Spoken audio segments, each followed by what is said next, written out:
আমরা আজকে তাফসীর শুরু করব সূরা আল আরাফের 52 নম্বর আয়াত থেকে। আল্লাহ তাআলা ইরশাদ করছেন, ওয়ালাকাদ জিনাহুম বিকিতাবিন ফাসসালনাহু আলা ইলমিন হুদাও ওয়া রাহমাতান লিকাউমিন ইউমিনুন। আমি নিশ্চয়ই তাদের কাছে নিয়ে এসেছি কিতাব, কিতাব তাদের কাছে আমি পাঠিয়েছি, যে কিতাবটা হচ্ছে কোরআন।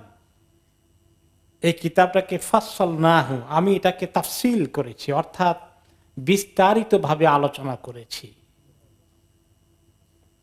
আলা ইলমিন, এবং ইলম সহকারে, এখানে ইলম রয়েছে, ইলমের ভিত্তিতে এই কিতাব। এই কিতাব কোনো এমন কোনো গাল গল্প নয় যেগুলো আজগুবি কথা, যেগুলো বিশ্বাস করার মতো বিষয় না, যেগুলো যুক্তিতে ঠেকে না, এইরকম কোন বিষয় আল্লাহ তাআলা পাঠানি। সবকিছু লজিক্যাল, সবকিছু বেসড অন নলেজ, ক্লিয়ার দলিল প্রুফ আছে। এবং হুদা, এটা সম্পূর্ণ হিদায়াতের জন্য।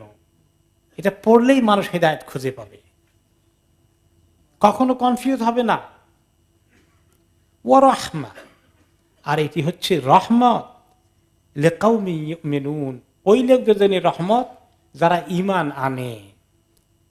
অনেক ওরিয়েন্টালিস্ট, প্রাচ্যবিদেরা, ইউরোপ আমেরিকা খ্রিস্টান ইহুদিরা অনেক কোরআন লেখাপড়া করেছে। তারা কোরআন থেকে অনেক সময় ভালো কিছু নিয়েছে, রিসার্চ করেছে, গবেষণা করেছে, তাদের সায়েন্টিফিক কাজে লাগিয়েছে, এটাও হয়েছে। আবার কোন কোন সময় কোরআনের ভুল কোথায় আছে, ইসলামের বিরুদ্ধে কি করা যায়, এগুলো খোঁজ করেছে। তারাও কোরআন পড়ে, অনেকে আপনাদের থেকে বেশি পড়েছে, অর্থ টর্থ ভালো করে বুঝে।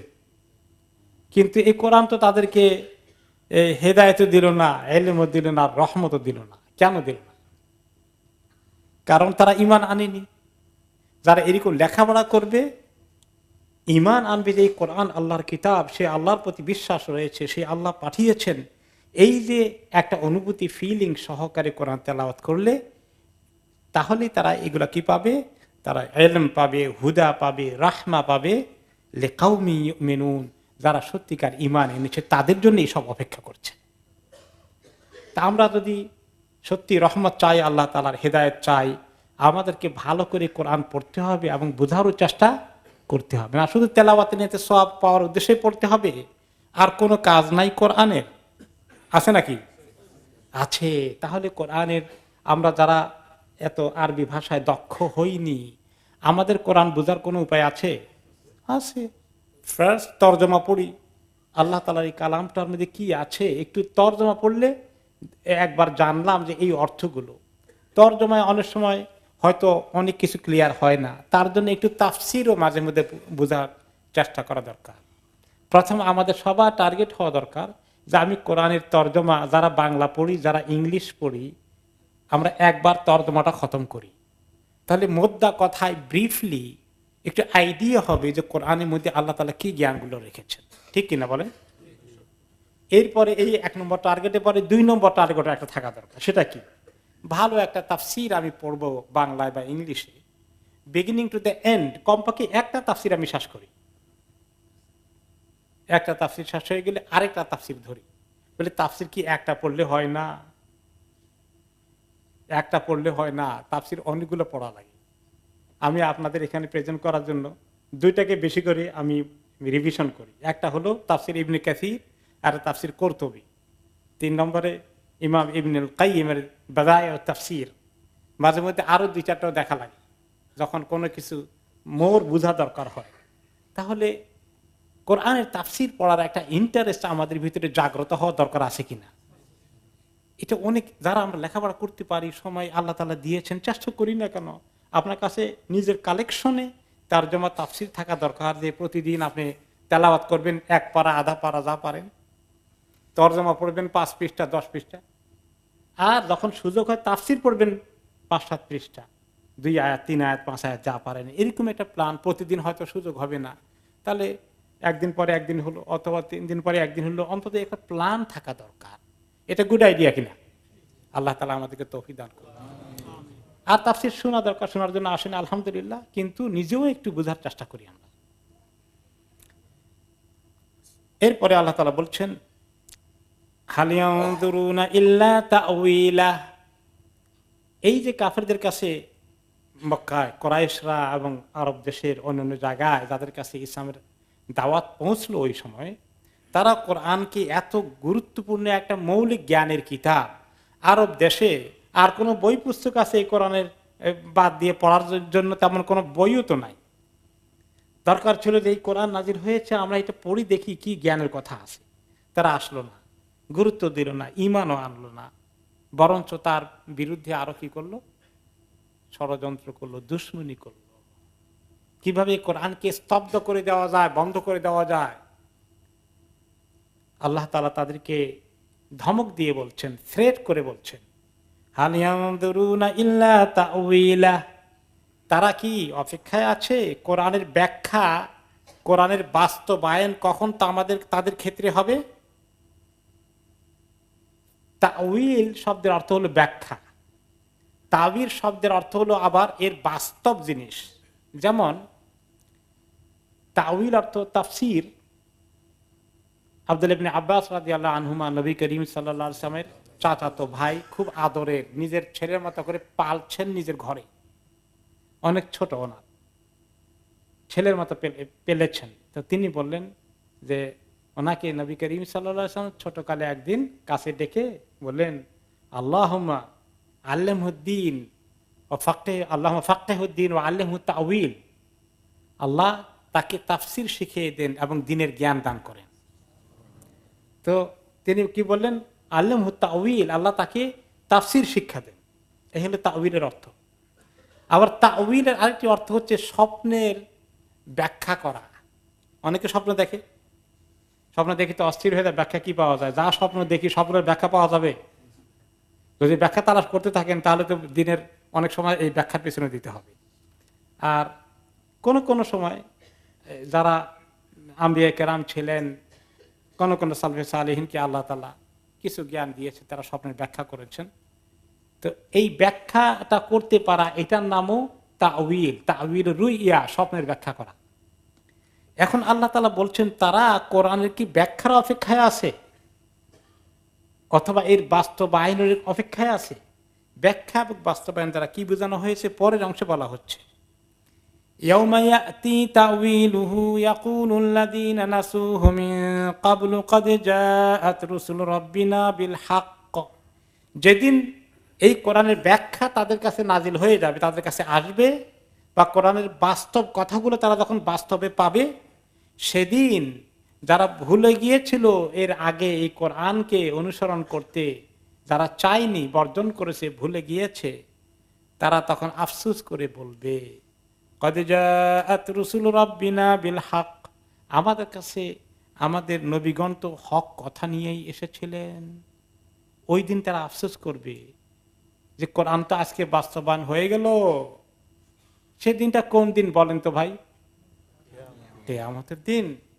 তারা কি দেখবে যে এখন কোরআনের কথা না শুনলে কি হবে, কোনো কিছু হবে না, আমার সব ঠিক মতো চলছে, এরকম মনে করে মানুষ। তা আল্লাহ তাআলা তো সুযোগ দেন, দিতে দিতে তার জীবন শেষ হয়ে গেল, তার মৃত্যু হয়ে গেল। এখন থেকে, মৃত্যুর পর থেকে তার কোরআনের ব্যাখ্যা শুরু হয়ে গেছে। এখন কোরআনের বাস্তব কিছু সব দেখতে পাচ্ছে। কবরে ঢুকে বলা হচ্ছে মান রব্বুকা, এই তোমার রব কে? তখন কি উত্তর দিবে? হা হা লা আদরি, ও আমি তো জানি না, এটা কি? শুরু হয়ে গেল নাকি ব্যাখ্যা? এই শুরু হয়ে গেল। তারপরে কিয়ামতের দিন আল্লাহ তাআলার কাছে হিসাব দিতে হবে, তখন সমস্ত ব্যাখ্যা শুরু হয়ে যাবে। এই কোরআন তো ঠিকই বলেছিল, তো কোরআনের বাস্তবায়ন তার উপরে নাজিল হয়ে গেছে এখন। তখন সে আফসোস করে বলবে ক্বাদ জাআত রুসুলু রাব্বিনা বিল হক, আমাদের কাছে তো আমাদের নবী রাসূলগণ আম্বিয়া কেরাম যারা এসেছিলেন ঠিক কথাই তো নিয়ে এসেছিলেন, হক নিয়ে এসেছিলেন, এই কিতাব হক, ওয়াহি হক। ফাহাল লানা মিন শুফাআ, তো আজকে কি আল্লাহ কোন রকমের সুপারিশকারী পাওয়া যাবে আমাদের জন্য? কোন সুপারিশকারী পাওয়া যাবে কিনা? ফায়াশফাউ লানা, যারা সুপারিশ করে আপনার কাছে বলে আমাদেরকে আল্লাহ পার করে দিবে, আল্লাহ কোন সুপারিশকারী আছে কিনা? তা কাকে ধরবো আল্লাহ আজকে? এখন সুপারিশকারী তালাশ করবে। তাদের জন্য সুপারিশ করতে কেউ হিম্মত করবে? কারো সুযোগ আছে? সেটা যখন নাই, তো সেই আবদার ফেল, তখন আরেক আবদার, আও নুরাদ্দু ফানা'মালা গায়রাল্লাযী কুন্না না'মাল, তাহলে কমপক্ষে আল্লাহ এদুর করেন, এখানে যদি আমাদেরকে সুপারিশ করে পার না করে দেন, আমরা তো আটকে গেছি, তাহলে আল্লাহ আমাদের হিসাব নিকাশ না নেওয়ার আগে আমাদেরকে মেহেরবানি করে আবার একটু দুনিয়ায় পাঠিয়ে দেন আল্লাহ, তাহলে যে আমল করেছি এরকম আমল আর করব না, আর করব না, কথা দিচ্ছি আল্লাহ, গ্যারান্টি দিচ্ছি, আমরা অন্যরকম আমল করব, যে আমল করলে আপনি খুশি হন ওইরকম আমলটা নিয়ে আসবো আল্লাহ, একটু সুযোগ দেন একটা বার। কত আহাজারি, কত ফরিয়াদ, এরকম সুযোগ আর দেওয়া হবে? قد خسروا أنفسهم وضل عنهم ما كانوا يفترون, তারা নিজেদেরকে মহা ক্ষতিগ্রস্ত করে ফেলল। তাদেরকে কেমন ক্ষতিগ্রস্ত করেছে? দুনিয়াতে তার বাড়ি গাড়ি সব চলে গেলে কি এত ক্ষতিগ্রস্ত হতো? দুনিয়াতে তার মিলিয়ন পাউন্ড লস হয়ে গেলে এত ক্ষতিগ্রস্ত হতো? আখিরাতের ক্ষতিগ্রস্তের তুলনায় দুনিয়ার কোন ক্ষতিটা তুলনা করা যায় বলেন তো দেখি? কিছুই না। দুনিয়ার 100 ক্ষতি এক জায়গায় যোগ করেন, আখিরাতের ক্ষতির তুলনায় কি সামান্য 1 ইঞ্চি পরিমাণ কম্পেয়ার করার মতো? তারা যে এটা করবে, আল্লাহ তাআলা তাদেরকে সুযোগ দেবেন না। অন্য আয়াতে আল্লাহ তাআলা বলেছেন, যখন তারা এরকম ফরিয়াদ করতে থাকবে, যেমন ওয়ালাউ তারা ইদ ওয়াকিফু আলান নার, অন্য আয়াতে আল্লাহ তাআলা বলেছেন, তারা যখন জাহান্নামের উপকণ্ঠে তাদেরকে দাঁড় করানো হবে ফেলে দেওয়ার জন্য রেডি, ওই সময় জাহান্নামের দিকে তাকিয়ে তাদের কেমন লাগবে? যে এক্ষুনি আমাকে ফেলে দেওয়া হচ্ছে, আল্লাহুম্মা আজরনা মিনান নার। এটা দেখেই তারা বলবে চিৎকার করে, ওয়াকালু ইয়া লাইতানা নুরাদ্দু, আফসোস, আমাদেরকে যদি আবার একটু ফেরত পাঠানো হতো, ওয়ালা নুকাযযিবা বিআয়াতি রাব্বিনা ওয়া নাকুনা মিনাল মুমিনিন, আমরা যদি আরেকবার পেতাম তাহলে আমরা আল্লাহর আয়াতকে আর কখনো অস্বীকার করতাম না মানতে, এবং আমরা অবশ্যই ঈমানদার হয়ে যেতাম, আর কোন রকম উল্টাপাল্টা করার চিন্তাই করতাম না কখনো। বাল বাদা লাহুম মা কানু ইউখফুনা মিন ক্বাবল, এখন তাদের কাছে প্রকাশ হয়ে গেল যা তারা লুকিয়ে রেখেছে, এগুলা তারা এই চ্যাপ্টারই উল্টানে আখিরাতে যাওয়া লাগবে, মরতে হবে, কোনো চিন্তা নাই, শুধু দুনিয়া, কেমনে দুনিয়ার মধ্যে সবকিছু জোগাড় করব আর নেব, কাকে মারবো, কাকে খাবো, আমার দুনিয়া ঠিক রাখার জন্য, এই চিন্তাই তারা শুধু করেছিল। ওয়ালাউ রুদ্দু লাআদু লিমা নুহু আনহু ওয়া ইন্নাহুম লাকাযিবুন, এদেরকে যদি আমি আবারও পাঠাই, এরা কি করবে জানেন হে নবী? এরা গিয়ে আবার যখন দুনিয়ার মজা পাবে আবার ওই কামই করবে। আমি ভালো করে জানি সব মিথ্যাবাদী, আমি পাঠালেও তাই করবে, তারপরে তো আমি পাঠাবো না সিদ্ধান্ত হয়ে আছে। এখন তারা মহা ক্ষতিগ্রস্ত হয়ে গেল, তারা সব বেকার হয়ে গেল। ওয়াদাল্লা আনহুম মা কানু ইফতারুন, তারা যা কিছু অন্যায় কথাবার্তা বলতো দিন সম্পর্কে, ইসলাম সম্পর্কে, যারা দিনের আমল করে, নবী রাসূলদের সম্পর্কে যা তাদের আজে বাজে মন্তব্য করেছে, যেভাবে তাদেরকে তারা তিরস্কার করেছে, যেভাবে তাদেরকে তারা বিভিন্ন রকমের ব্লেম করেছে, এসব কিছু এখন বেকার চলে গেল, তাদের বিরুদ্ধে চলে গেল, তারা গোমরাহিতে পড়ে গিয়েছে। এখন শুধু আফসোস করলো যে এখন কেউ তাদেরকে সাহায্য করতে আর এগিয়ে আসবে না, তারা আজকে এই মহা ক্ষতিগ্রস্তই হয়ে গেল। আল্লাহ তাআলা এই পরিস্থিতি তুলে ধরে পরের আয়াতে বলছেন, শোনো, তোমাদের রবকে কি তোমরা চিনতে পেরেছ? কোন রবের সঙ্গে তোমরা এরকম নাফরমানি করছো?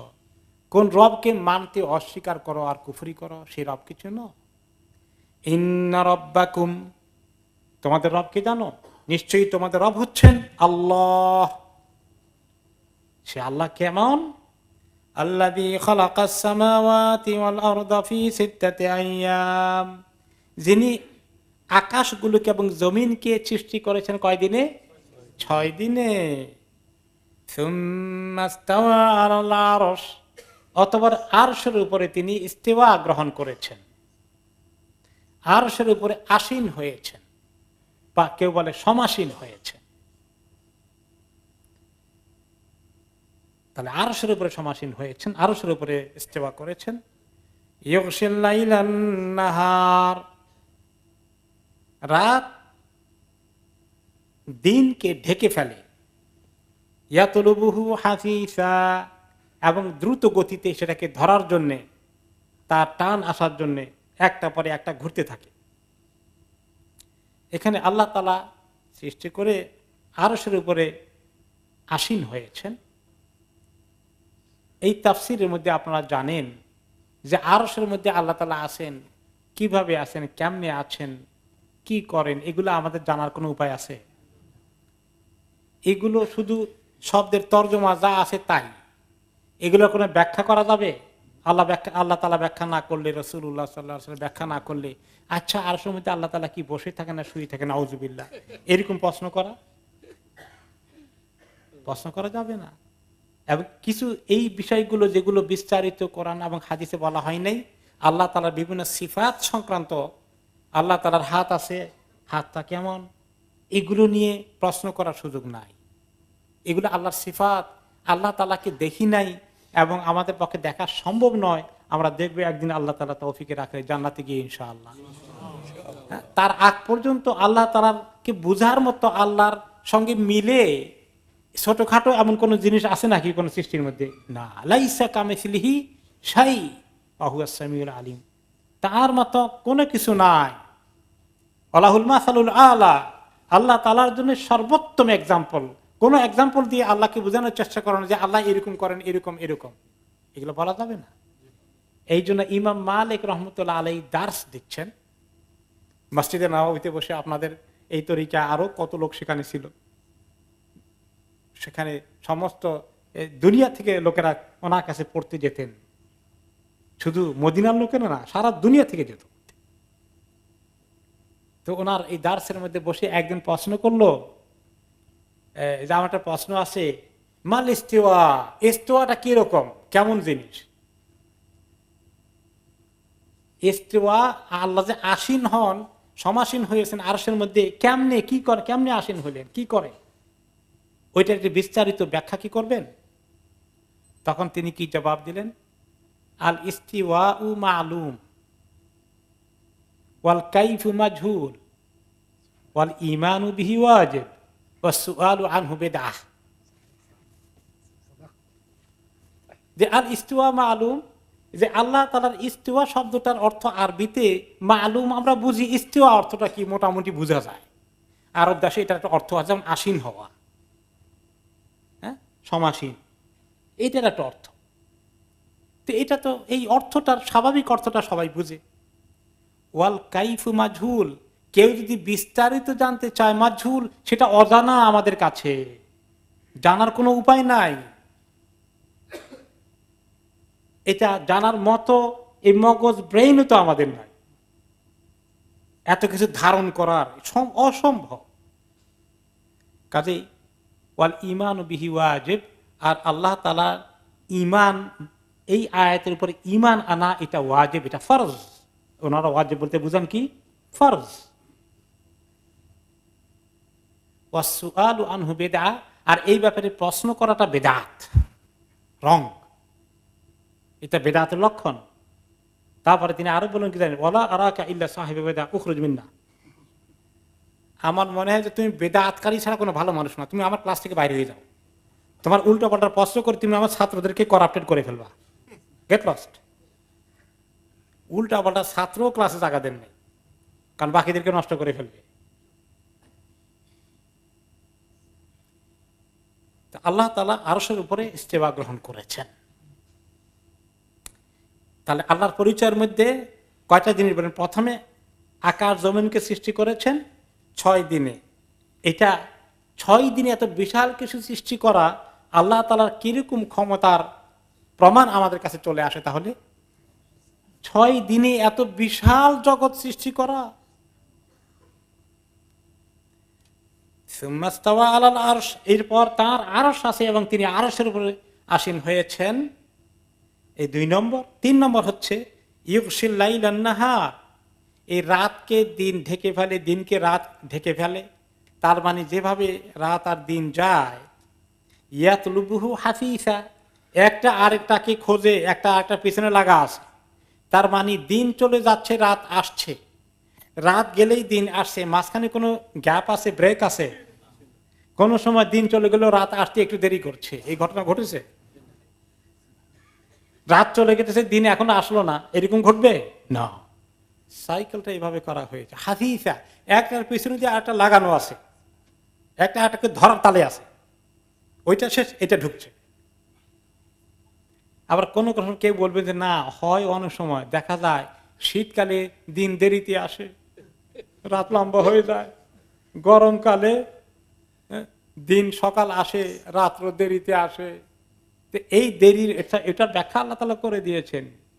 ইউলিজুল্লাইলা ফিন্নাহার ওয়া ইউলিজুন নাহারা ফিল লাইল। আল্লাহ তাআলা দিনের একটা অংশকে রাতের মধ্যে ঢুকিয়ে দেন কোন কোন জায়গায়, কোন কোন সিজনে, আবার দিনের অংশকে রাতের মধ্যে ঢুকিয়ে দেয়। কিন্তু তাদের বর্ডার আছে, তারা বর্ডার ক্রস করবে না। আল্লাহ তাআলা লম্বা করেছেন, তিনি শর্ট করেছেন, কিন্তু একটা আরেকটার উপরে কখনো চড়াও হতে পারবে না, দেরিও করবে না। একটা আরেকটা পিছনে ঠিক যে প্রোগ্রাম করে দেওয়া আছে, তারা কোনো বেশ কম করবে না। এটা আল্লাহ তাআলার আরেকটি বড় বিশাল ক্ষমতার লক্ষণ নয় কি? দিনের রাতের এই প্রোগ্রামকে ঠিক করে দিয়ে কিভাবে তিনি অত সুষ্ঠু মতো চলে আসছে। কত ক্ষমতা অধিকারী হলে, কুদরতের অধিকারী হলে এমনটি করা সম্ভব। আরো কি তিনি সৃষ্টি করেছেন, কি কি করেছেন? ওয়াশ-শামসা ওয়াল কমারা ওয়ান নুজুমা মুসাখখারাতিন বিআমরি। সূর্য, চন্দ্র এবং তারাগুলো মুসাখখারাতিন বিআমরি, সবগুলো আল্লাহ তাআলার হুকুম মানতে বাধ্য এবং তারা মেনে যাচ্ছে। কোন রকমেই তারা কোনোদিন তেড়ামি করেছে? সূর্যকে বলছে আমি আজকে আর একটু ঘুমাই, আমি এত সকাল আসবো না, উল্টাপাল্টা করেছে? কোনো দিক থেকেই নয়। চন্দ্র যখন উঠা ঠিক তখনই উঠবে, এই মাস কি 29 হবে না 30 হবে, সবকিছু প্রোগ্রাম করে আল্লাহর হুকুম যেটা দেওয়া আছে মুসাখখারাত, সেটাকে তারা একদম ফলো করে মেনে নেয়। তারা কোনো রকমের প্রতিবাদ করে না এবং কোনো হেরফের করে না আমল করতে অর্ডারকে। শুধু চন্দ্র সূর্য নয়, আরো গ্রহ নক্ষত্র যা কিছু আছে, আল্লাহ তাআলা সূরা ইয়াসিনে কি বলেছেন? লাশ-শামসু ইয়ানবাগী লাহা আন তুদরিকাল কমার ওয়ালাল লাইলু সাবিকুন নাহার ওয়া কুল্লুন ফি ফালাকিন ইয়াসবাহুন। না সূর্যের জন্য কোনো সুযোগ আছে বা সে কখনো করবে যে সে চাঁদকে গিয়ে ধরে ফেলবে, তুমি তাড়াতাড়ি ভাগো, আমি জলদি চলে আসি, তার উপরে চড়াও হবে না। ওয়ালাল-লাইলু সাবিকুন নাহার, রাত দিনের আগে চলে আসবে না, যেটা আল্লাহ সাইকেল করে দিয়েছেন সেভাবেই থাকবে।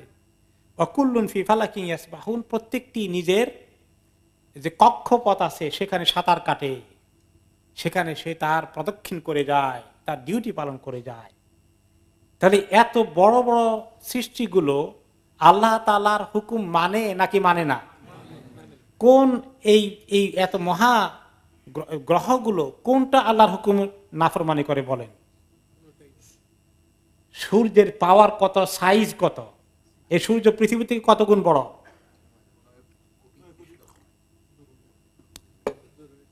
এই সূর্যের সাইজ পৃথিবী থেকে বড় এবং কত দূরে? এত বড় সূর্য, তার পাওয়ার কত? সে তো আল্লাহর কোন নাফরমানি করে না। আর মানুষ, আমার সাইজ কত? 3.5 হাত, আর আমরা এত পাওয়ার দেখাই, নিজের হাতে ক্ষমতা পেয়ে যেন আমি সমস্ত পৃথিবীর মালিক হয়ে গেছি ভাবখানা, আমার ইচ্ছায় যা হবে তাই হবে। এক একজন ফেরাউন হয়ে বসে আছে। এই মানুষকে লক্ষ্য করে আল্লাহ তাআলা এই সমস্ত বলছেন, দেখো এসব আমি সৃষ্টি করেছি, আমার ক্ষমতা দেখো। আর এগুলোর দিকে দেখো মুসাখখারাতিন বিআমরি, তারা আল্লাহর হুকুমকে একদম পুঙ্খানুপুঙ্খভাবে তারা মেনে নিচ্ছে এবং পালন করছে। তোমাদের খবর কি? আলা লাহুল খালক ওয়াল আমর, মনে রেখো সৃষ্টি তারই। কার সৃষ্টি? আল্লাহর সৃষ্টি। ওয়াল আমর, হুকুম কার চলবে? আল্লাহরই চলবে। আমাদের জীবনে আমরা কার হুকুম মানবো? আল্লাহর হুকুম মানবো না মা বাবার কথা শুনবো? এইবার দেখি কি করা যায়। আল্লাহর হুকুম মানবো। মা বাবা যদি কয় এই সব তোর বউর কথা শুনবি না কিন্তু খবরদার, আমরা যা কই তা করবি, তো তার মা বাবা যদি আল্লাহর তরিকার বাইরে বলে খামাকা বউর সঙ্গে দুর্ব্যবহার করতে, আর আল্লাহ তাআলা দুর্ব্যবহার করতে বলছে? রাসূলুল্লাহ সাল্লাল্লাহু আলাইহি ওয়াসাল্লাম কি বলেছেন? খায়রুকুম খায়রুকুম লিআহলিহি ওয়া আনা খায়রুকুম লিআহলি। তোমাদের মধ্যে ওই লোকটাই ভালো যে তার স্ত্রী পরিবারের সঙ্গে ভালো ব্যবহার করে। আমি আমার স্ত্রী পরিবারের সঙ্গে ভালো ব্যবহার করি। কোন কোন মা বাবা মনে করে আমার ছেলে স্ত্রীর সঙ্গে এত ভালো ব্যবহার করে, তার মানে স্ত্রী বই তারা খাই ফেললো কিনা, আমি হারাইলাম কিনা। এই ধরনের চিন্তা করা এবং ছেলের মন নষ্ট করে দেওয়া, এগুলো ঠিক নয়। আবার এর অর্থে এই নয় যে বউ বেচারি আবার তার মায়ের বিরুদ্ধে স্বামীর একেবারে উল্টাই ফেলবে, এই মহিলা কোনো কথাই শুনবে না, এটাও ঠিক নয়। প্রত্যেকের রাইট আছে, প্রত্যেকের হক আছে। আমাদের সমাজে এগুলা চলছে বেশি না কম? এত বেশি চলছে যে পরিবারগুলো অশান্তি, মানে কিভাবে নির্যাতন অত্যাচার চলছে এক একটি পরিবারের মধ্যে। স্ত্রীরা যদি শ্বশুর শাশুড়িকে একটু খেদমত করে, একটু কথা শুনে, তারাও তো একজন শাশুড়ি হবে, তারাও তো খেদমত পাবে, তাদের এটা করা উচিত। আর মা গুলো নিজের মেয়েরে এত খেয়াল, এত আদর, কোনখান দিয়ে কষ্ট হয়, স্বামীর বাড়িতে কষ্ট পাইছে একটু, আর এই দুঃখে কলজা ফেটে যায়, আর আমার ঘরে যে বউ নিয়ে আসি এত কষ্ট দেই সেটার খবর নাই। এই হলো বেইনসাফ দুনিয়ার মধ্যে। তো আল্লাহ তাআলার হুকুম আগে। অনেক সময় মা বাবা এমন করে, খবরদার আমার কথা শুনলি না, এমন বদ্দুয়া দিমু তুই সব তোর আখিরাত বরবাদ।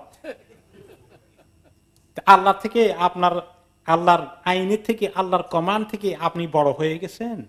মা বাবাকে আল্লাহ অনেক সম্মান দিয়েছেন, নো ডাউট, তাদের অনেক রাইট আছে। কিন্তু বিয়ের পরে স্বামী স্ত্রীর মধ্যে যে রাইটটা, এটা মা বাবার সঙ্গে রাইটের থেকে অনেক বেশি, অনেক বেশি। হ্যাঁ, মা বাবাকে সম্মান করার মধ্যে এত মর্যাদা আছে, দুনিয়া আখিরাতে পাওয়ার আছে, কিন্তু সেটা স্ত্রীর হক নষ্ট করে কাজে স্ত্রীর হক নষ্ট করে মা বাবাকে নয়। আবার স্ত্রীকে খুশি করতে গিয়ে মা বাবার সঙ্গে দুর্ব্যবহার করতে হবে, কোনোটাই নয়। আবার বলবে না যে ইমাম সাহেব খালি অমুকের পক্ষে বলে, আমি দোনো পক্ষে বলতেছি। ওকে, তাহলে সৃষ্টির যিনি এখতিয়ার, যার ক্ষমতা, হুকুম দেওয়ার ক্ষমতা তার হুকুম সবার আগে, আল্লাহর হুকুম সবার আগে। কারো এই মাঝখানে কেউ ঢুকতে পারবে না। আল্লাহর হুকুমের সঙ্গে যদি না কন্ট্রাডিকশন না হয়, তাহলে ওস্তাদ হোক, মুরব্বী হোক, মা হোক, বাবা হোক, তাদের হুকুম মানা যাবে। কিন্তু আল্লাহ তাআলার তরিকার বাইরে মা বাবার হুকুম মানা যাবে? কোন ওস্তাদের হুকুম মানা যাবে? কোন লিডারের হুকুম মানা যাবে না।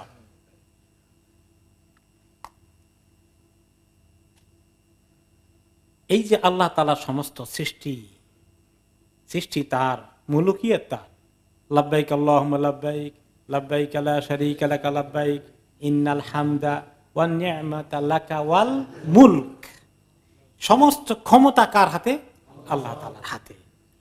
এই ক্ষমতাকে নিয়ে দোয়া করেছেন আবু দারদা রাদিয়াল্লাহু আনহু, রিওয়ায়াত করেছেন যে সুন্দর দোয়া, আল্লাহুম্মা লাকাল মুলকু কুল্লু ওয়া লাকাল হামদু কুল্লু ওয়া ইলাইকা ইরজাউল আমরু কুল্লু আসআলুকা মিনাল খাইরি কুল্লি ওয়া আউযু বিকা মিনাশ শাররি কুল্লি।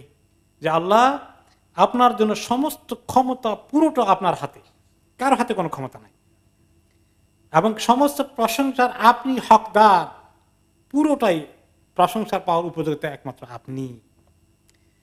ওয়া ইলাইকা ইয়ারজিউল আমরু কুল্লু, প্রত্যেকটি জিনিস একদিন আপনার কাছে ফেরত যাবে। আমিও যাব, আমার স্ত্রীও যাবে, আমার মাও যাবে, আমার বাবাও যাবে। ওখানে ফাইনাল বিচার হবে কিনা?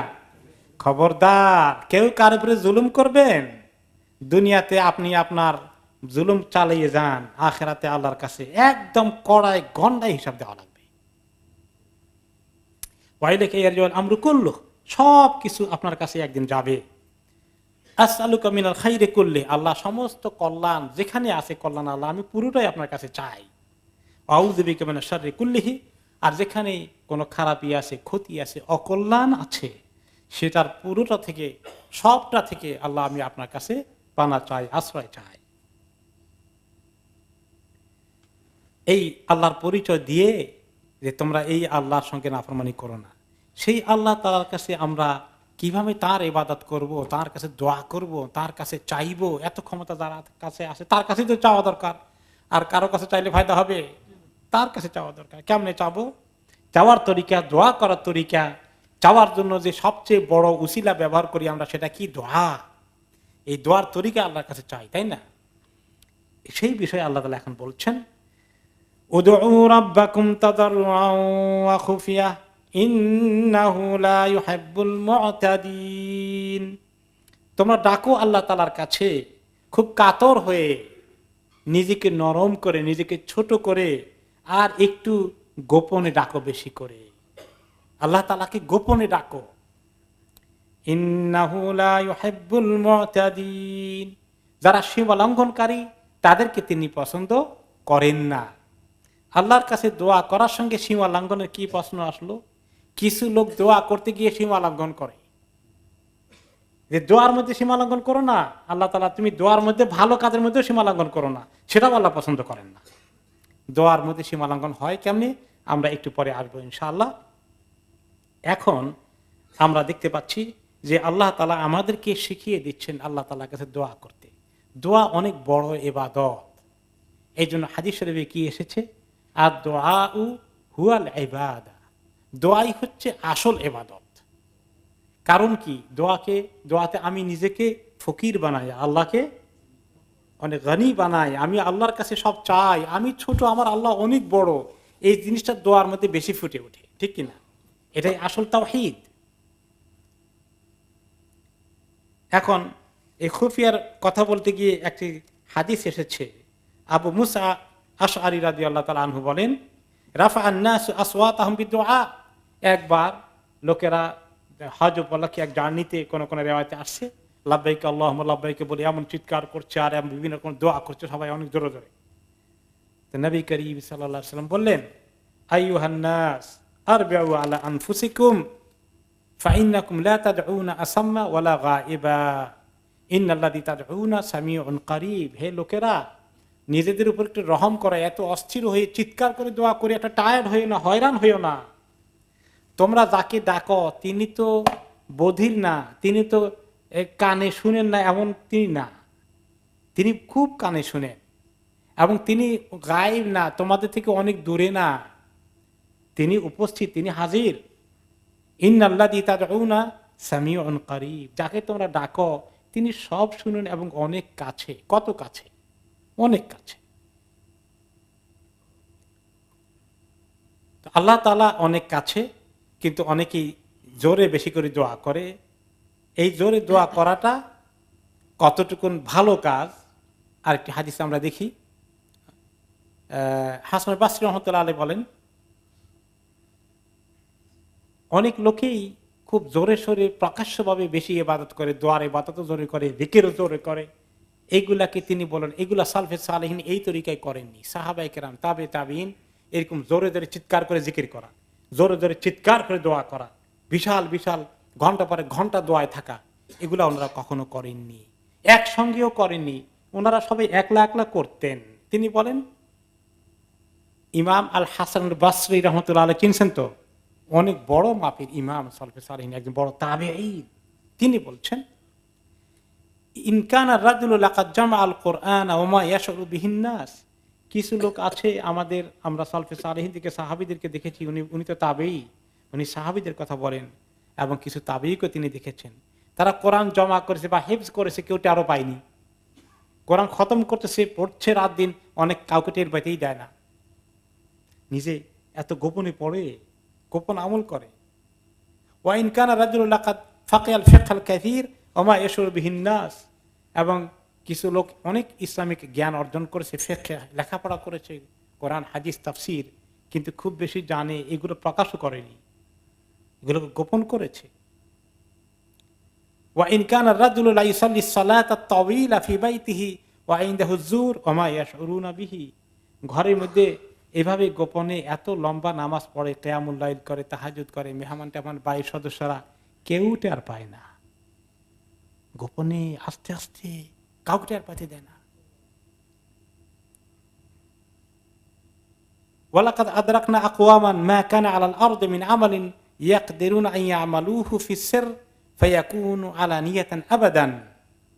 আমরা এমন কওমকে পেয়েছি, সাহাবায়ে কেরামদেরকে, তারা যে কোনো আমল যদি মানুষকে না দেখিয়ে করা যায়, কোন রকমেই সেটা তারা মানুষকে দেখতে দিত না।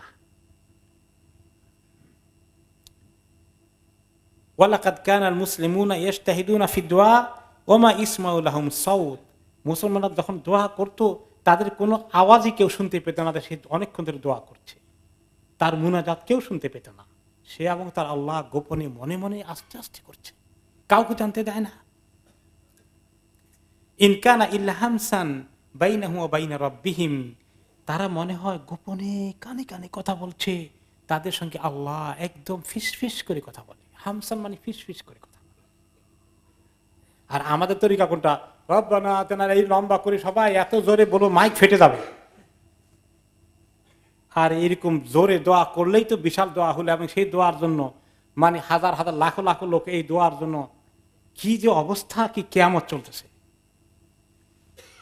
এই সমস্ত কিছু কোনোদিন সাহাবাদের জমানায়, তাবেঈনদের জমানায়, সালফে সালেহীনদের জমানায় হয় নাই। এগুলো আখেরি জামান এই সমস্ত প্যাটার্ন আবিষ্কার হয়েছে। আর এগুলাকে লক্ষ্য করে বলা হয়েছে ইতিদা ফি দুআ, দোয়ার মধ্যে সীমা লঙ্ঘন করা। একটা হাদিসে রাসূলুল্লাহ সাল্লাল্লাহু আলাইহি ওয়াসাল্লাম বলেছেন, ইন্নাহু সায়াকুনু কওমুন ইয়াতাদুনা ফি দুআ। নবী করিম সাল্লাল্লাহু আলাইহি ওয়াসাল্লাম বলেছেন, আমার কওমের মধ্যে কিছু লোক আসবে যারা দোয়া করতে গিয়ে সীমা লঙ্ঘন করবে। কিভাবে সীমা লঙ্ঘন করে? এক্সাম্পল পাইলেন তো? ওয়াকারা আহাদিল আয়া, এরপরে তিনি এই আয়াত পড়ে শোনালেন, উদু রাব্বাকুম তাদাররুআ, আর তোমরা তোমাদের রবকে ডাকো বিনয়ী হয়ে, খুব নিজেকে ছোট মনে করে, কাতর হয়ে আর গোপনে। ওয়াইন্না বিহাসবিকা আন তাকুল, এটাই তোমাদের জন্য যথেষ্ট যে তুমি এই কথা বলো। কি বলবে? আসলে হচ্ছে কি, ওই ইমাম আহমদ একটা রেওয়ায়াত করেছেন যে সাদ, সম্ভবত সাহাবী রাদিয়াল্লাহু আনহু, ওনার ছেলে দোয়া করছেন একদিন। দোয়ার মধ্যে কি বলছেন জানেন? ছেলেটা, সাহাবীর ছেলে দোয়া করছেন, আল্লাহুম্মা ইন্নী আসআলুকাল জান্নাহ ওয়া নাঈমাহা ওয়া ইস্তাবরাকাহা ওয়া নাহওয়া মিন হাযা। আল্লাহ, আমি আপনার কাছে জান্নাত চাই, জান্নাতের নিয়ামত চাই, জান্নাতে যে মখমল আছে দিবেন ওগুলাও চাই। কোরআন শরীফে মখমলের কথা বলা হয়েছে, সবগুলো ধরে ধরে এক একটা আইডিয়া, এক একটা আইটেমের কথা বলে বলে আল্লাহ ওইটা চাই সেটা চাই। তো এগুলো শুনে, ও আউযু বিকা মিনান নার ওয়া সালাসিলিহা ওয়া আগলালিহা, আল্লাহ জাহান্নামের থেকে পানা চাই, জাহান্নামের যে চেইনগুলো দিয়ে বাঁধবে সেই চেইনগুলো থেকে পানা চাই, যেগুলো হাত পায়ের মধ্যে লাগাবে, কি লাগায় এটা, ওই যে কড়া লাগাবে, হ্যাঁ, হ্যান্ডকাপ লাগাবে, ওগুলো থেকে আল্লাহ পানা চাই।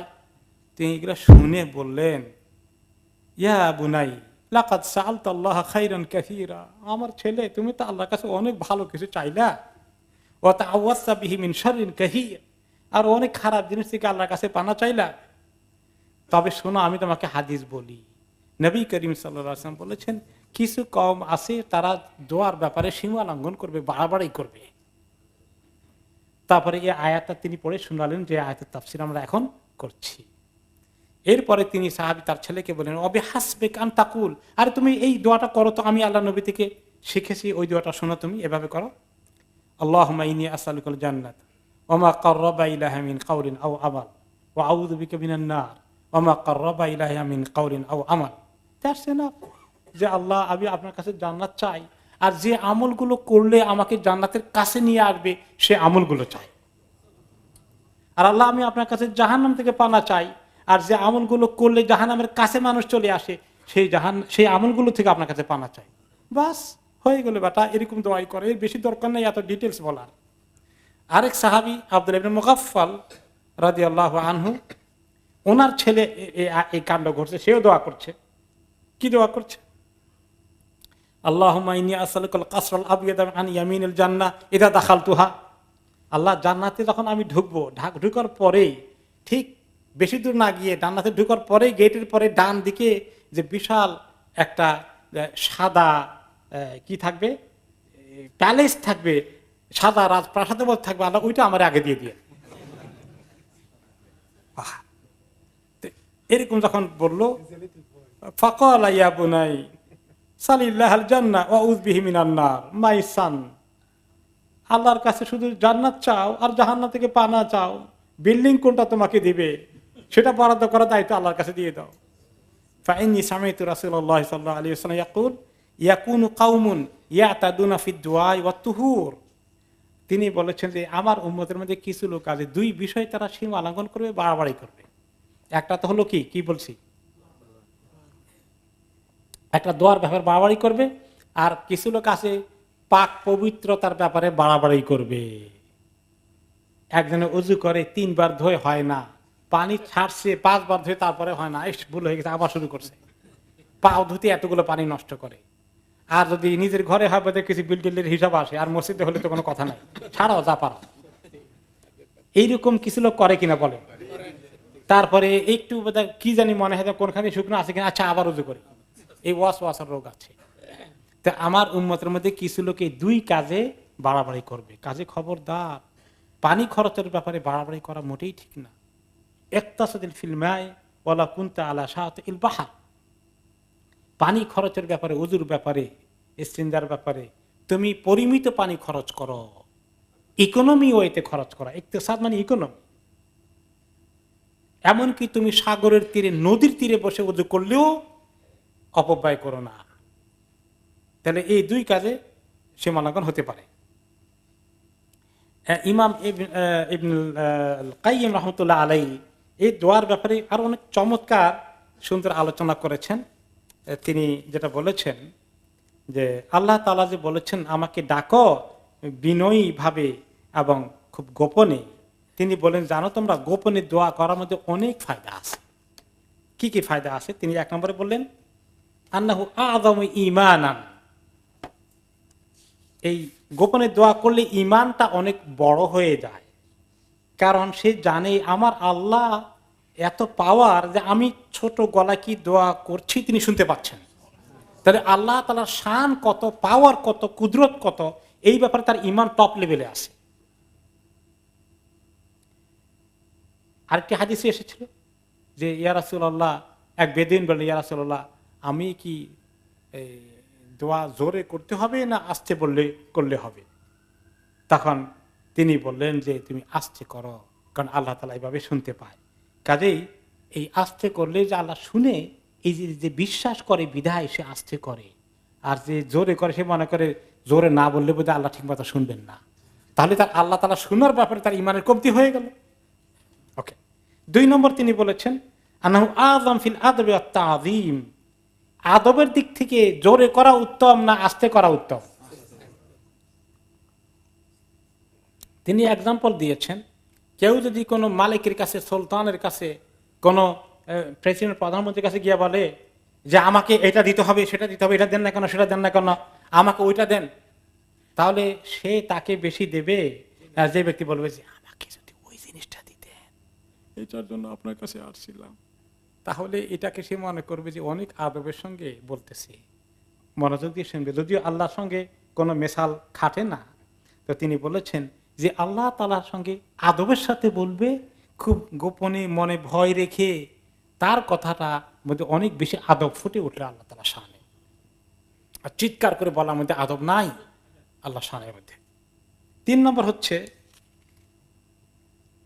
যে আন্নাহু আবলাগ ফি তাদাররুই আল খুশু, মনের মধ্যে খুশু নিয়ে আসার জন্য জোরেটা বেশি হয়, ফায়দা হয় না আস্তেটা। সবার সামনে বলতেছি আমি এত কান্নাকাটি করতেছি, সবাই দেখছে, এইটার মধ্যে এত খুশু আসে না। খুশু কখন আসবে? আমি যখন একলা একলা গোপনে আল্লাহ তাআলার কাছে বলবো, কেউ জানবে না, ওইটার মধ্যে খুশুটা বেশি আসবে। 4 নম্বর আগেটার সঙ্গে রিলেট, যে এখানে ইখলাস বেশি। কি জানি অনেকে যদি দেখে আমার দোয়া শুনে, মাশাআল্লাহ লোকটা এত দোয়া করে আল্লাহর কাছে, আল্লাহু আকবার।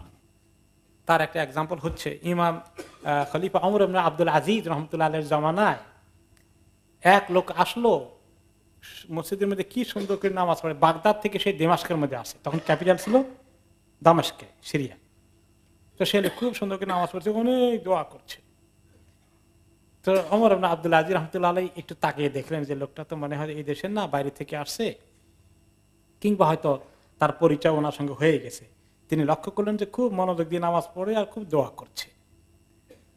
তো তিনি দেখে কিছু বলেন না, তাকে চলে গেছেন। গিয়ে ওনার এক মিনিস্টারকে, ওনার সহচরকে পাঠিয়েছেন যে এই লোকটার খোঁজ খবর নাও, সে তো বাগদাদ থেকে আসছে, যদি তার যেভাবে তাকে দোয়া করতে দেখেছি, নামাজ পড়তে দেখি, যদি ইখলাস থাকে তাহলে লোকটা কিন্তু সাংঘাতিক ভালো লোক, তাহলে আমি তাকে বাগদাদের কাজী বানিয়ে দেব।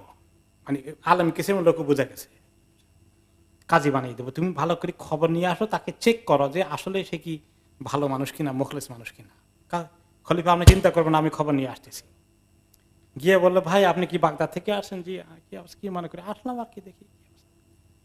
তো বলে, শোনেন, আপনারে আমি এক খবর বলি, আপনি যদি আমার সঙ্গে একটা এগ্রিমেন্টে আসেন তাহলে বাগদাদের কাজীর পোস্টকে আমি নিয়ে দিতে পারবো খলিফা থেকে আপনার জন্য। তো কি করা লাগবে? খালি আপনার প্রথম 3 মাসের বেতনটা আমাকে দিয়ে দিবেন, ঘুষ আর কি। করে 3 মাসে, তোমার 1 বছর দিয়ে দিব আমি। তো উনি তো খবর পেয়ে গেছে। তো পরে খলিফার কাছে রিপোর্ট দিয়েছে, খলিফার কাছে, ওকে বুঝছি ভণ্ড, তার ইখলাস নাই দোয়ার মধ্যে, বোঝা গেছে। দেখাইতে যে আমি এত ভালো, এত মুখলেস, এত এই অবস্থা, এত দোয়া করি আল্লাহ তাআলার কাছে, তাহলে এটার মধ্যে ধরা পড়ে যাওয়ার সম্ভাবনা আছে। কিন্তু গোপনে করলে কোন রিয়া আসার সম্ভাবনা আছে। কেউ দেখেনি আমি দোয়া করছি, এখানে রিয়ার কোনো সুযোগ আছে? কিন্তু আমি দোয়া করি, অনেকেই দেখলো, এখানে রিয়ার সুযোগ আছে কিনা? আছে। 5 নম্বর হলো যে যখন আস্তে করবে তখন মানুষের মধ্যে মনোযোগ বেশি থাকবে। জোরে কইতে গেলে কোনটা বললাম, কোনটা বাদ চলে গেল, তারপরে এই খেই হারিয়ে যেতে পারে। কিন্তু যখন সে আস্তে আস্তে বলবে, তার মাইন্ডটা মোটামুটি একটু মোর কন্ট্রোল থাকবে এবং মোর ফোকাস করতে পারবে সে। তিনি বললেন 6 নম্বর বললেন, ওকে, যেই ব্যক্তি আস্তে বলে তার সে ফিল করে যে আমি কাছে আসি, আমি আস্তে বলবো। কেউ আপনার সঙ্গে কাছে বসে কথা বলতেছে, এখন সে যদি ভাঁ ভাঁ করে কথা বলে, এত জোরে জোরে বলে, আপনার কাছে অ্যানয়েড লাগবে না? আরে বেটা, আমি তোমার কাছে বসে, তুমি এত জোরে কথা বলো কেন? মাঝে মাঝে এরকম হয়, আপনি কিছু লোককে থামাইতে হয়, একটু আস্তে বলেন, এত জোরে বলছে। তো এটা হলো যে আস্তে বলার মধ্যে আপনি ফিল করতেছেন I am very close to him. আপনি যখন কানে কানে কথা বলেন, আপনি খুব ঘনিষ্ঠ হয়ে কথা বলেন, তাই ঘনিষ্ঠতাটা ফুটে ওঠে। আর যখন জোরে বলেন, আল্লাহর সঙ্গে আপনার ঘনিষ্ঠতা নাই, এটা বোঝা গেল। মেক সেন্স কিনা, করে কিনা? যে আস্তে কথা বললে আল্লাহর সঙ্গে আমার ঘনিষ্ঠতাটা আমি প্রুভ করে দিলাম আল্লাহ তাআলার কাছে, আর জোরে বললে আল্লাহ তাআলার সঙ্গে আমার সম্পর্কটা দূরত্বের মনে হয় না, এরকম জিনিসটা ফুটে উঠল। এরপরে আরেকটা পয়েন্টে তিনি কি বলেছেন, অন্য আয়াতে সূরা আল বাকারাতে এই প্রসঙ্গে তিনি দলিল নিয়ে এসেছেন। ওয়া ইযা সাআলাকা ইবাদি আন্নী ফাইন্নী করিব উজিবু দাওয়াতাদ দাঈ ইযা দান। যখন আমার বান্দারা আপনাকে জিজ্ঞেস করে আমি কি কাছে, তারা ওই বেদুইন জিজ্ঞাসা করেছিল যে আমাদের আল্লাহ কি কাছে, এ আসছে বললে শুনবে নাকি দূরে থাকেন, একটু জোরে বলতে হবে। তখন তিনি জবাব না দিয়ে আল্লাহ তাআলার ওহীর ইন্তজার করলেন, আল্লাহ তাআলা ওহী পাঠিয়ে দিলেন। আমার বান্দা যখন জিজ্ঞেস করে আপনাকে আমার বিষয়ে, তখন আপনি বলে দেন ফাইন্নী করিব, আমি অনেক কাছে, অনেক কাছে। উজিবু দাওয়াতাদ দাঈ ইযা দান, যখন কোনো দায়ী অর্থাৎ দোয়া করে, যে ব্যক্তি দোয়াকারী যখন দোয়া করে, আমি তার দোয়াতে সাড়া দেই। আমি কখনো কোনো দোয়া সাড়া দিতে দেরি করি না, আমি সাড়া দেই, সঙ্গে সঙ্গে সাড়া দেই। এখন কেউ কেউ বলবেন কত দোয়া করলাম এই পর্যন্ত, তো অনেকগুলো সাড়া পাইলাম না, সবগুলো সাড়া দিলেন কেমনি? এরকম হয়ে গেছে না মাঝে মধ্যে, যে আপনি যেটা চেয়েছেন সেটা পাননি, এতদিন থেকে পান। কেউ কেউ আছেন ইমিগ্রেশন সমস্যায় আছেন, এই ইমিগ্রেশনের ব্যাপারে আজ 10 বছর ধরে আল্লাহকে দোয়া করছেন, এখনো তো কোনো খবর নাই, তো সাড়া দিলেন কেমনি আল্লাহ তাআলা? এইগুলার অ্যান্সার হাদিসে এসে গেছে, যে দোয়ার অ্যান্সার আল্লাহ তাআলা কয় তরিকায় দেন? 3 তরিকায় দেন। আল্লাহ তাআলা কোনো সময় আপনি যেটা চেয়েছেন তার মর্জি আছে, মানসা আছে, তিনি দিয়ে দেন। এরকম দোয়া করে মাঝে মধ্যে কিছু পেয়ে গেছেন না? এটাও পাওয়া যায়, আমরা পেয়েছি। কোনটা আছে যে আপনি যেটা পেয়েছেন সেটা পান না, চেয়েছেন সেটা পান নাই। সেটার ব্যাপারে কি এসেছে যে আল্লাহ তাআলা ফয়সালা আছে তোমাকে এটা দেবেন, বরঞ্চ তোমাকে এটা না দিয়ে আরেকটা জিনিস তোমাকে দেবেন, আরেকটা মুসিবত তোমার কাছে নাজিল হওয়ার আছে, ওটাকে আটকাই দেবেন, যেটা এটা থেকে অনেক বড় মুসিবত। এই দোয়ার কারণে আরেক কাজ করেছেন আল্লাহ তাআলা, কিন্তু এটা সরান নাই। আর তুমি তো মনে করছো তোমার এটা সরে নাই, তোমার এটা পাওয়া যায়নি। এর চেয়ে বড় ফাংশনে লাগিয়েছেন আল্লাহ তাআলা আমার দোয়াকে। হয়তো আমি সেটা টেরই পাই না, আরো বড় মুসিবত আসার কথা ছিল। তো আল্লাহ তাআলা ভালো জানেন আমার জন্য কোনটা বেনিফিট বেশি হবে, সেটা তিনি করেছেন। আর 3 নম্বর হচ্ছে যে কোন সময় আল্লাহ তাআলা দোয়াটাকে দুনিয়াতে না দিয়ে বান্দাকে আখিরাতে দেওয়ার জন্য খুব সযত্নে রেখে দেন, এবং আখিরাতে যখন দেবেন সেটা এত বেশি হবে, বান্দা বলবে যে আল্লাহ দুনিয়াতে কি একটা সামান্য জিনিস চেয়েছিলাম, ওইটা আপনি না দিয়ে ধরে আজকে আমাকে এই দোয়ার পরিবর্তে এত নেকি দিয়েছেন, আল্লাহ আমি কিভাবে আপনাকে শুকরিয়া প্রকাশ করব। সে আরো খুশি হয়ে যাবে দুনিয়াতে না পাওয়ার কারণে। কাজে খবরদার কখনো মন খারাপ করবে না যে এত দোয়া করলাম, আল্লাহ তাআলা কি দোয়া শোনেন নাকি, কবুল করেন নাকি। এটা করা ঠিক নয়। হাদিসে এসেছে যতক্ষণ দোয়া করে বান্দা টায়ার্ড হয়ে ক্ষান্ত হয় না, ততক্ষণ আল্লাহ তাআলা তার দোয়া কবুল করতে থাকেন। যখন আল্লাহ বলে যে আমি এনাফ দোয়া করলাম কিন্তু আল্লাহ কবুল করলেন না, খালাস আমি ছেড়ে দিই এখন, তখন আল্লাহ তাআলা তার দোয়া কবুল করা বন্ধ করেন। এর আগ পর্যন্ত বন্ধ করেন। এরপরে এই দোয়া বন্ধ না করার ক্ষেত্রে, দোয়া করার ক্ষেত্রে সেখানে যে আরেকটি পয়েন্ট এসেছে যে আল্লাহ তাআলা কিভাবে দোয়াকে দিয়ে বলা মুসিবত দূর করেন, সে প্রসঙ্গে আরেকটি হাদিসে এসেছে। মানুষের দোয়া আল্লাহর কাছে উপরের দিকে উঠে, আর কোন সময় দেখা যায় আল্লাহর ফয়সালা হয়ে গেছে তার প্রতি একটা মুসিবত আসবে, এই দোয়াটা উপরের দিকে উঠে আর মুসিবতটা নিচের দিকে নামে। আসমানি বলা জমিনি বলা বলি না আমরা, বলা আসমান থেকে নামছে, আসলে ফয়সালা তো আল্লাহর পক্ষ থেকে হয়। তো নিচের থেকে দোয়া উঠে দুইটা ধাক্কাধাক্কি করে, নামতে চায় তা আপনার উপরে মুসিবত, কিন্তু দোয়া এটা ঢাকা। এখন এই ধাক্কাধাক্কি কেউ ছাড়ে না, কিয়ামত পর্যন্ত চলতে থাকে। আর আপনি তো কিয়ামতের আগে বহুত আগে দুনিয়া থেকে চলে গেছেন, করুক তারা ধাক্কাধাক্কি, তাহলে আপনি মুসিবত থেকে পার হয়ে গেছেন। এত ইয়াকিন করে দোয়া করতে হবে। আরো তিনি বলেছেন উদুল্লাহ ওয়া আনতুম মুকিনুনা বিল ইজাবা, তোমরা এমন ভাবে দোয়া করবা, মনে রাখবা ইয়াকিন করে আমার আল্লাহ আমার দোয়া কবুল করবেনই, আমার সন্দেহ নেই। এখন দোয়া কবুল করে আনসারটা, দোয়ার জবাবটা কোন তরিকায় আসবে সেটা তো আমরা জানলাম 3 তরিকার একটা, কিন্তু কবুল যে হয়ে যাবে এতে সন্দেহ নাই। যে কোনো মুখলিসের দোয়াই আল্লাহ কবুল করেন, কোন দোয়া আল্লাহ কবুল না করে ফেরত দেন না, যদি দোয়ার শর্ত পূরণ করে। ইমাম ইবনে কাইয়্যিম রাহমাতুল্লাহ আরেক জায়গায় বলেছেন যে দেখেন, দোয়া কবুল হওয়ার জন্য আরেকটা জিনিস লাগে, যে দোয়া করে তার কিছু কোয়ালিটি লাগে। তিনি বললেন দোয়া হচ্ছে অস্ত্র। ওকে, এখন অস্ত্র ভালো হওয়া লাগে, আবার সৈনিক যে অস্ত্র ব্যবহার করবে তারও কিছু ট্রেনিং লাগে, তারও ফিটনেস থাকা লাগে। এখন যেই ব্যক্তি হাতে ভালো অস্ত্র দিচ্ছেন কিন্তু সে এটা ঠিক মতো ইউজ করতে জানে না, তাহলে তো এই অস্ত্র কাজ করবে না। অথবা তার শরীর এত দুর্বল, সে অসুস্থ হয়ে অবস্থা কাহিল, এখন অস্ত্র এই মারার জন্য যে শক্তি লাগে এটাও নাই। এখন সে মারলে বা এরকম আস্তে করে মারলে কদ্দুর যাবে, সামান্য কদ্দুর। যেমন তীর মারতে হলে কি করা লাগে, টান দিয়ে যত জোরে টান দিবেন তত জোরে গিয়ে হিট করবে টার্গেটের মধ্যে। তো বলে যে টান দিবে আর মারবে তার ফিটনেস লাগবে। তার ফিটনেস কি, সেই গুনার মধ্যে লিপ্ত থাকবে না, হারাম গাঁজা খাবে না। হারাম গাঁজা খায়, হারাম ইনকাম করে, তারপরে আর সে দোয়া করলে সেই দোয়া কবুল হয় না, এই শর্ত পূরণ করা লাগবে। হাদিসে কি এসেছে, অমুক বান্দা এত দোয়া করে, ইয়া রব দোয়া করে, তখন আল্লাহ তাআলা বলেন যে কিছু লোক আছে তার গায়ের কাপড় হারাম ইনকাম দিয়ে, পেটের খাবার হারাম, পান করে যা সেটাও হারাম, আর সে বলে ইয়া রব করে এত লম্বা লম্বা দোয়া করে, ফাআন্না ইস্তাজাবু লাহু, তার দোয়াকে কিভাবে কবুল করা হবে, শর্তগুলোকে মেনটেন করতে হবে। এরপরে কারো দুশ্মনী, আমি যদি বলি যে অমুকের দুশ্মনের জন্য আমার সঙ্গে কষ্ট দিয়েছে, তার উপরে আল্লাহর গজব নাজিল হয়ে যাক, লানত করি, এটা একটা দোয়া হইলো, তো বদ দোয়া আর কি।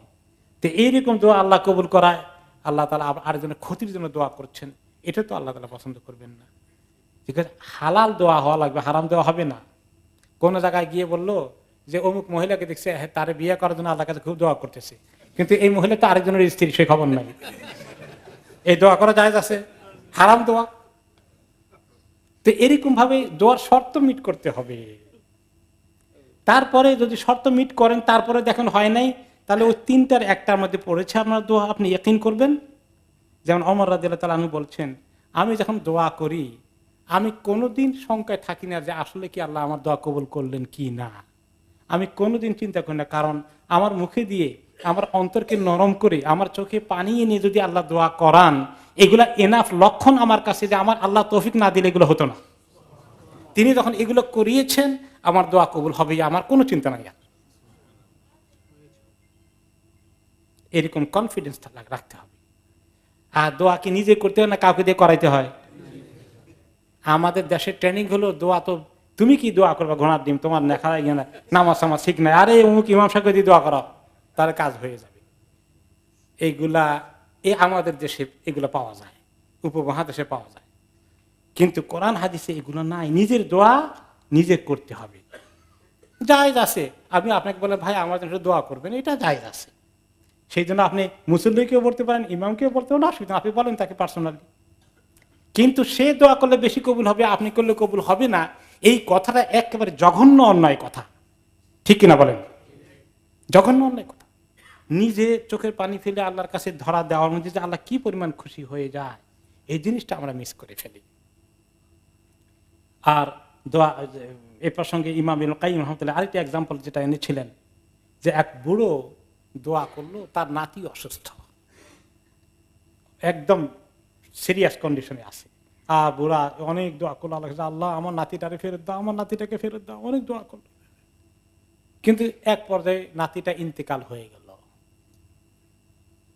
এখন বুড়া এত কষ্ট পেয়েছে, তারপরে সে কি বলা শুরু করলো, এই লোকেরা শোনো, আল্লাহর কাছে দোয়া করে কোনো লাভ নেই, আল্লাহর দিল এত শক্ত। নাউজুবিল্লাহ। তো এরকম যদি হয়, মানুষের মাঝে মধ্যে মন্তব্য করে ফেলে, এটা ঠিক নয়। আল্লাহ তাআলা জানেন আপনার জন্য কোনটা ভালো, আপনি আল্লাহর সঙ্গে এই সম্পর্ক নিয়ে আসেন, আপনাকে আল্লাহ দিবেনই, দোয়া কবুল হবেই, আনসার, এবং এটা কোন তরিকে আসবে সেটা আপনি জানেন না। অনেক সময় এর কোলের বাচ্চাকে আল্লাহ নিয়ে গিয়েছে, আমাদের কষ্ট হয়, কিন্তু এই বাচ্চা যখন ছোটকালে চলে যাওয়ার কারণে মা বাবাকে টেনে জান্নাতে নিয়ে যাবে, তখন এই বাচ্চা হারানোর জন্য কষ্ট পাবে না খুশি হবে? এই জন্য সলফে সালহীন কারো বাচ্চা দুনিয়া থেকে চলে গেলে তাদেরকে মোবারকবাদ জানাইতো যে তোমার জন্য তো বিশাল সুখবর আছে। তো কাজে এরকম কেসে আমরা আসলে দোয়াকে সেভাবে নেই, আর দোয়ার সঙ্গে ইমানের যে সম্পর্ক, আল্লাহ তাআলা ফয়সালাকে মেনে নেওয়ার, তাওয়াক্কুল করার, এগুলোকে সঙ্গে একসঙ্গে ফিট করতে হবে। আমি চাইলাম আমাকে দিতেই হবে, এটা এই তরিকা না। আমার আল্লাহ যদি আমাকে, আমার আস্থা থাকে, আমার আল্লাহ নিশ্চয়ই আমার জন্য যে ফয়সালা করবেন সেটাই আমার জন্য কি হবে, উত্তম হবে। এরকম সম্পর্ক, এরকম ইয়াকিনের সঙ্গে দোয়ার সম্পর্ক রয়েছে। এরপরে ইমাম ইবনুল কাইয়িম রাহমাতুল্লাহ আরেকটা বলেছেন, জোরে বলতে বলতে হয় কি মানুষ একসময় টায়ার্ড হয়ে যায়, বেশি জোরে কথা বলে টায়ার্ড হয় না, আর আস্তে আস্তে বলে তো টায়ার্ড কম হবে। 8 নম্বরে কি বললেন, দোয়া যখন জোরে করবেন তখন কিছু জিন শয়তান এগুলো আছে, ওতে তখন ভালো লাগে না খারাপ লাগে? আপনি যখন দোয়া করেন শয়তানদের কাছে ভালো লাগে না খারাপ লাগে? খুব খারাপ লাগে। তখন তারা কি করে, ডিস্টার্ব করার চেষ্টা করে। হয়তো আপনার পায়ের মধ্যে খামাকা চুলকানি আসতেছে, ওই জায়গায় চিমটি লাগতেছে, ওইখানে আপনার বাচ্চা একটা খ্যাঁ করে চিৎকার করছে, ওইখানে করে দিয়ে খোঁচা দিছে, কারণ তাই দোয়া করছেন সে টের পেয়েছে, তার ভালো লাগছে না। কিন্তু আপনি যদি তারেও না জানে গোপনে করেন, কি বলছেন আল্লাহ তাআলার কাছে সেটা টেরই পাবেন। তিনি বলেন এটাও সুবিধা আছে, শয়তান টের না পাইতে দিও না তাকে, এমন ভাবে দোয়া করে যে শয়তানও টের পায়নি। সব মিলে আমরা এই যে আমাদের সমাজে আছে মসজিদে ইমাম সাহেব দোয়া করবে তো কাজ হয়ে গেছে, জুমাতে দোয়া করতে পারলে তো হলোই কাজ, এটা কি এত ফজিলত এত জরুরি মনে করি। অথচ মসজিদের মধ্যে এরকম বিভিন্ন হাজাতের কথা বলা, এটা কিন্তু আপনি আরব দেশে পাবেন না, কোনোদিন পাবেন না। এগুলো আমাদের উপমহাদেশে চালু হয়ে গেছে।